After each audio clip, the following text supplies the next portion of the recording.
Ruffle Reality here really quickly, just gonna insert something into this video, guys. I'm probably gonna put this at the end of the video, right after the outro, I guess. I'm gonna put this there for people who haven't seen this, but yeah, actually no, maybe at the start of the video, I don't know. But either way, so welcome to the video. In this video, we're gonna go through the Diamond and Pearl stuff. We've already done a whole video of this, but we're gonna include this at the start to kind of just like solidify the Diamond and Pearl stuff that we're going to talk about throughout the rest of the video, and of course some Sword and Shield stuff. But basically, if you guys haven't seen it already, there was a bunch of brand new gameplay from Sword and Shield revealed, thanks to the 90-minute gameplay that a lot of these YouTubers, news websites and stuff got access to. And one of these images shows us the room of the starter character, or like the player room, right, where you start your journey. It shows us the room, and it actually also shows us some interesting thing there. So in the room, there is a statue in the corner of the room right here, next to the TV. Now this statue is a Croagunk statue that shows up in Pokemon Platinum, and I think also Diamond and Pearl. And this is something that Game Freak does, and we talk about this a little bit further into the video more, so I'm just going to give you a surface level of an explanation. Game Freak does this with a lot of games, like they did this for also like X and Y and Omega Ruby Alpha Sapphire, to hint the next generation being Alola by having a little like, you know, strange souvenir that looked like a little tiki thing that hinted it. Also in Let's Go, there was maps of Galar, literally maps of Galar inside of the Pokemon centers that you could find, and also I think in houses, I think you could find them, not centers, but basically in houses you could find the Galar map being hinted at, and you know, literally you could see it there, like it looked straight up like Galar, and it's what we actually got. So the point I'm trying to get to is that we right here now have another hint towards what's coming next, which is going to be Diamond and Pearl Remix. So I want to quickly add something else here, guys, which is, if you look at the carpet right here in the trainer's room, if you look at the carpet, the shape of it's got like 1, 2, 3, 4, 5 circles and a center. Now, what does this remind you of? Well, my viewers here discovered that that actually is what the Battle Frontier is shaped like in Pokemon Platinum. If you look into Pokemon Platinum right here, we zoom into this image. What you see right here, ladies and gentlemen, is that same shape. 1, 2, 3, 4, 5. Look at the image again right here. 1, 2, 3, 4, 5. And of course, a center area in general here, and the same thing there. This could be hinting at that as well, which means that we could expect maybe the Battle Frontier to return in Diamond and Pearl Remix, which would be fantastic. So I wanted to add this quickly into the start of the video, and the video, of course, you know, is going to continue and start off as normal. But I want to insert this at the start to just mention that there is even more hints besides just the little statue that are being hinted and, you know, pointing towards Diamond and Pearl Remix for 2020. So yeah, either way, enjoy the rest of the video. It should probably start right now. Thank you so much for watching. Watch the rest of it, enjoy it, and that's all from Future Ruffled, I guess. Either way, enjoy the video. Yo, ladies and gentlemen, welcome to a brand new video, guys. Today, ladies and gents, we have some information. I'm making this as both a video and a live stream. I'm actually live on whatchamacallit, I'm live on YouTube as I'm recording this. So what's the deal, guys? Well, basically, we have two pieces of info in this video we're going to go through. First of all, the first one is going to do with, whatchamacallit, like actually the Pokedex of the upcoming Sword and Shield games. The second part is about a hint that's already been shown to us now in Sword and Shield towards the Diamond and Pearl remakes in the next generation of, the next set of games coming in 2020. So I thought we'd get into it. I thought we'd go through all of it, see what the deal is, and just get through all of the information, shall we? So ladies and gentlemen, let's get started from the top here of this Eurogamer article, which goes into some of these details. Now, the full article is here. We might read through it at the end if the, you know, if the video is like very short, but since the article is so huge, I thought we'd just go through this part right here and only read the outer parts if there is extra time at the end. But let's start from the top here. So, Pokemon RPGs have lagged behind in pure visual fidelity for some time, which is very true, even by Nintendo console standards. Again, somewhat true, not really incorrect there, and technically Sword and Shield are no different.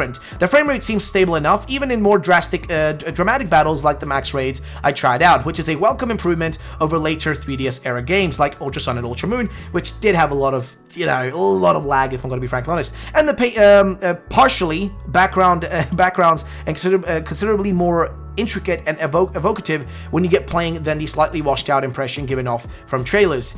That's good to know that what we saw in the trailers isn't the feeling you're gonna get when you actually play the game. And what he mentions here, like the kind of washed out feeling of the from the trailers of the actual backgrounds for the battles, which I'm gonna be honest, you know, like, good to know that that isn't the case in the actual games. They do give criticism here at the same time, so I do take their word very highly because they give both criticism and also indications of, you know, hey, it seems like, you know, in the trailers it looks kind of like this, but doesn't feel like that. In previous times, you know, these Pokemon games have also had issues with the graphics and stuff and fidelity, and this time around is no different, but, you know, it still isn't as, you know, it isn't as bad as it could be, and it's still better than it used to be, so I take that. So, unsurprisingly, it's by far the most detailed Pokemon world there's been at the early game. Vicar of Dibley villages with their Pokemon Center pubs and shrub-lined fields have the kind of twinkly primary color palette that reminds me a little of Ni no Kuni, which that actually makes me excited, because I love Ni no Kuni. It's one of the best, like, RPG type games you could ever find. It is awesome. The actual, like, colors are just fantastic. And I can actually see it if you look at the room here. I can kind of see it in this image right here, what it kind of means by that kind of, like, color palette. So you can see that. Now, it's still like Stirring Hills or Breath of the Wild, which, you know, fair enough. Though, a Pokemon Sword and Shield, and also Pokemon Sword and Shield's in-game, in-engine, unvoiced cutscenes pale somewhat compared to the contemporaries like Fire Emblem Three Houses are doing with full-on anime cinematics, which, again, it's Pokemon. I didn't really expect voice acting and that sort of stuff. So where was I? Characters can go a long way, though. And the best example of that is what the Pokemon themselves, I guess, can do. The talk of reused animations from some of the more vocal parts of the fan base. Ooh, I see what you did there. On the nose, very on the nose there, mate. Is, of course, let's see. It's only Hui, with your starters watching on and fidgeting adorably as you and R between choosing them.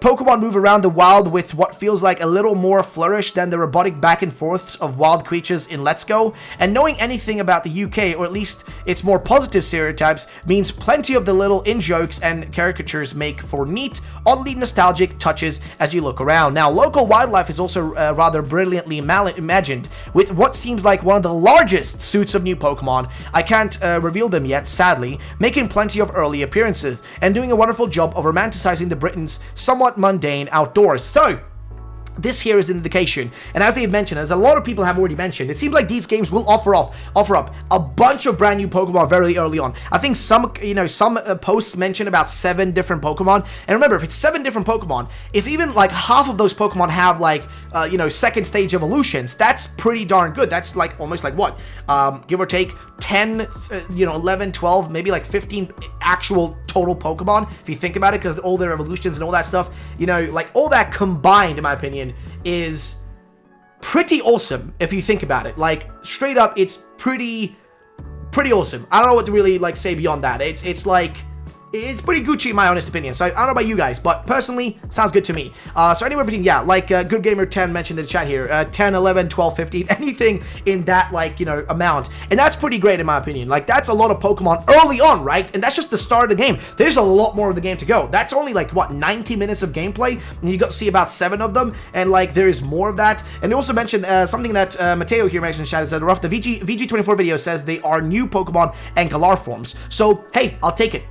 That's good enough for me. 7 is still good. There's probably even more that they didn't discover, as they were playing. There's probably still more out there, and there's probably also more stuff as you continue, right? So there's gonna be a bunch of Pokemon there, and I do appreciate the fact that this is gonna be a pretty big game, and I don't know, man. It makes me excited, dude. And I'm kind of also worried about if I'm going to be able to, make it through the whole game in a single 24 hours. I mean, I'm going to have to skip through a lot of the, wild area through my playthrough, because apparently you can kind of get lost in the wild area and just do whatever you kind of want.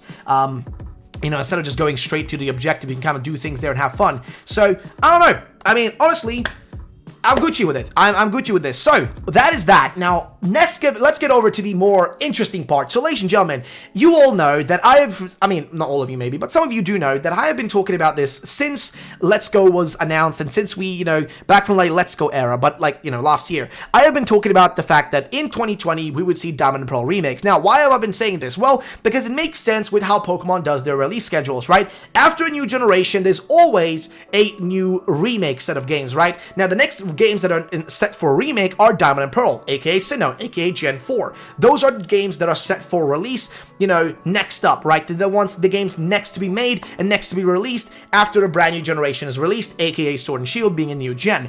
Next up is Diamond and Pearl remakes. Last time around, it was ORAS, and when did ORAS come out? The year after the release of X and Y. This time around, we have the same thing going on. Now, why am I mentioning this? Because, ladies and gentlemen, we have our first hint we have our first actual hint. And what do I mean by hint? Well, what the Game Freak company does, or what Game Freak in general does with a lot of Pokemon games is, if they release, let's say, X and Y, what they will do in X and Y is they'll leave small hints for the next generation coming out, or the next games coming out for the next year, or the next, like, second, you know, the year from that point. But, like, basically the next set of games, they leave small hints in the game, like a statue, or a small, like, you know, trinket, or a character mentioning something. They leave small tidbits of hints of what the next game is going to be inside of the games. In, basically, Ultra Sun and Moon, you had hints towards Let's Go. In whatchamacallit again? In, ORAS, you had hints towards Sun and Moon. And in Let's Go, you also had small hints towards, I think the map of the Galar region was in Let's Go, hinting towards, again, Galar. So the point I'm trying to get to, the thing I'm trying to mention here with all this, is that we already have a little hint towards Diamond and Pearl remakes, and I thought we'd get into this right now. So here it is, guys. Here it is. Now, what are we looking at here, ladies and gentlemen? It is Sinnoh time, as Goji Arts here mentions. Ladies and gentlemen, what you see right here, and if we just, like, quickly move this little thingy-majingy up here for a minute, there we go. What you see right here below me, right, guys, and what you see right there, if we look at back to the article here, we open this image up. So what you see right here, ladies and gentlemen, is the starting room for the starting player, right? As you play the game, this is where you start in your, you know, basically room at home. And next to your TV, there is a statue. Look at that statue, like a frog-looking statue thing, right? Look at that. Well, if we look over here, look at that. There's what it looks like. Well, guess what? In Diamond and Pearl, there's that exact statue in Diamond and Pearl Pokemods. There's that exact same statue. Literally the same exact statue. Okay? There's the exact same one. This, and you might think this is an indication, but guess what? There was an exactly same thing like this done between the releases of, like, I think if I remember correctly, right, I think it was ORAS and Sun and Moon. There was a little tiki, like a tiki helmet thingy or whatever it was. Like, I'm not really sure if it was a tiki helmet, but basically like a little souvenir, right? It was called like a tiki souvenir or whatever. Now, this tiki souvenir, what's interesting about it is that it was also, like, it was a hint towards Sun and Moon being this kind of like Hawaii-based region, right? Here, we seem to already have, it's a Croagunk, good to know. But here we have an indication that we're going to get Diamond and Pearl remakes next. A strange souvenir, thank you. But yeah, so that souvenir with, you know, with like, you know, ORAS and then, you know, Sun and Moon, that was that, and that hinted it. And guess what? This is a hint towards the next thing coming, which would be Sinnoh. And also, logically speaking, Diamond and Pearl also are the next things to happen. Like, Diamond and Pearl are the next things to happen, like, you know, just in general. Like, they're the next thing that should be coming. Just in terms of schedules and what makes sense, they are the next thing on the chopping block, right? It just makes sense. Like, it just makes sense. So I think that is logical in my mind. I don't think it's a big issue. And also, Antasma, dude, even if this footage is from Platinum, it doesn't matter because Platinum is still Generation 4. It's still Diamond and Pearl in my opinion. It doesn't matter. It's just like, who cares? It doesn't really matter. Even if it's Platinum, it still counts as Sinnoh. The point I'm trying to get to is, this is the small hints that they leave for what's to come. In Let's Go Pikachu, Let's Go Eevee, there was the Galar map inside of Pokemon Centers, okay? Here, it's this statue that's from Diamond and Pearl that's hinting for Diamond and Pearl remakes. And also, Diamond and Pearl remakes make sense for next year. It isn't like it's a strange thing. Like, I mean, honestly, do the logical thinking here. Last generation, we didn't get remakes because they always leave one gen open, right? Like, look at this. Look at it like this, guys. If we don't count the first gens, like the starting ones, we start counting from Generation 3 and, like, you know, kind of like onwards here, we like start seeing a little bit of a pattern starting to happen, right? So like Generation 3 had remakes, Fire Red, Leaf Green. Generation 4 also had remakes, which were Heart Gold, Soul Silver. Generation 5 didn't have remakes, right? No remakes there. And this is where you see the pattern starting to happen, right? No remakes Generation 5, but Generation 6 does have a remake, which is ORAS remake. Then Generation 7 doesn't have a remake, the same way as Gen 5 didn't, but there's, you know, in-betweeners, right? So Generation 7 doesn't have a remake, but guess what? Generation 8 does have a remix though, which ends up being Diamond and Pearl remakes, which makes a lot of sense. So I don't know if you guys think this is the case or is it. I know in my heart that Diamond and Pearl remakes make a lot of sense for next year. I am still predicting it. If I end up being wrong, then I don't know, that's that. I was wrong and I admit defeat, but I still have a I mean, honestly, I've been feeling it since, like, you know, since the Let's Go release and before Let's Go release, that it makes sense in 2020 for Diamond and Pearl remakes. They've been pushing out Pokemon games like crazy, as you guys may have noticed. We've had, like, non-stop games since Sun and Moon. There's been Sun and Moon, Ultra Sun and Moon, Let's Go Pikachu, Let's Go Eevee, Sword and Shield, and then the 5th year in a row, they could do Diamond and Pearl remakes, you know, for another release. So next year, Diamond and Pearl remakes, I feel it. If I'm wrong, I will be really sad. If I'm right, then I was right. But I don't know. Ladies and gentlemen, that is it for this video, though. If you're watching this as a stream, do not leave. We're going to keep streaming. But those who are watching this as a video format, thank you very much. I really appreciate you guys very much for watching this. Thank you. Also, everybody else, have a great day. Let's get into the rest of the stream. Thanks so much. Leave a like down below. Subscribe. Peace out.